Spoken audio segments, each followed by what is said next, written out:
Medinipur medical কলেজের junior ডাক্তাররা শনিবার রাত থেকে তাদের উপরে থাকা সাসপেনশন অর্ডার প্রত্যাহারের দাবিতে ধর্ণা শুরু করেছে। শীতের রাতে ঠান্ডা মেঝের ওপর বসে তারা কম্বল জড়িয়ে এই আন্দোলন করছে। তবে এই ধর্ণায় অংশ নিয়েছেন শুধুমাত্র কিছু জুনিয়র ডাক্তার। বাকি সকল চিকিৎসক জুনিয়র থেকে সিনিয়র হাসপাতালের কাজে ব্যস্ত রয়েছেন, ফলে চিকিৎসা পরিষেবায় কোনো খামতি নেই। জুনিয়র ডাক্তারদের দাবি, ঔষধের ত্রুটির কারণে তাদের সাসপেন্ড করা হয়েছে, যা তারা অন্যায় বলে মনে করেন। তারা জানিয়েছেন, আমরা কর্মবিরতি করছি না, তবে আমাদের সাসপেনশন প্রত্যাহার না হওয়া পর্যন্ত এই আন্দোলন চলবে। শনিবার রাতে এই দাবিতে তারা মেদিনীপুর মেডিকেল কলেজের প্রিন্সিপাল এবং ন্যাশনাল মেডিকেল কাউন্সিল সহ বিভিন্ন দপ্তরে চিঠি পাঠিয়েছেন। এদিকে সিআইডি তদন্তের পর মোট 13 জন ডাক্তার সাসপেন্ড হয়েছে এবং তাদের বিরুদ্ধে অনিচ্ছাকৃত মৃত্যুর অভিযোগ দায়ের করা হয়েছে। রবিবার হাসপাতালের আউটডোর বন্ধ থাকলেও জরুরি পরিষেবা স্বাভাবিকভাবে চলছে।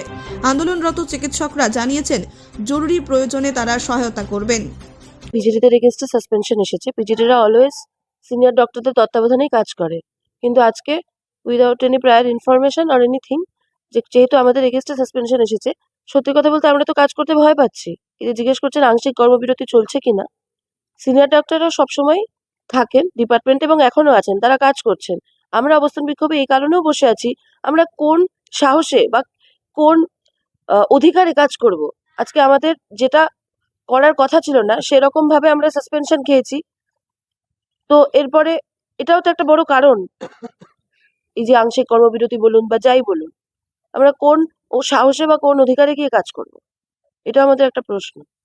তার মানে আপনারা হচ্ছে যতক্ষণ না পর্যন্ত সাসপেনশন প্রত্যাহার হ্যাঁ, এবং আমাদের FIR একটাই দাবি এখানে, করতে হবে। সাসপেনশন প্রত্যাহার করতে হবে অবিলম্বে। আর যেটা FIR করা হয়েছে, এফআইআর কোনো কাগজ আমরা পাইনি। সাসপেনশন 16 তারিখ সাইন করা, সাসপেনশন কালকে এসে পৌঁছেছে।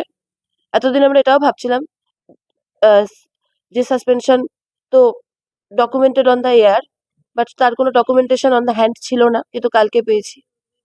তো আমরা তো কিছু কমেন্ট করতে পারছি না। আপাতত আপনাদের এই অবস্থান বিক্ষোভ অবস্থা বিক্ষোভ চলছে। ব্যুরো রিপোর্ট, নির্ভীক বার্তা।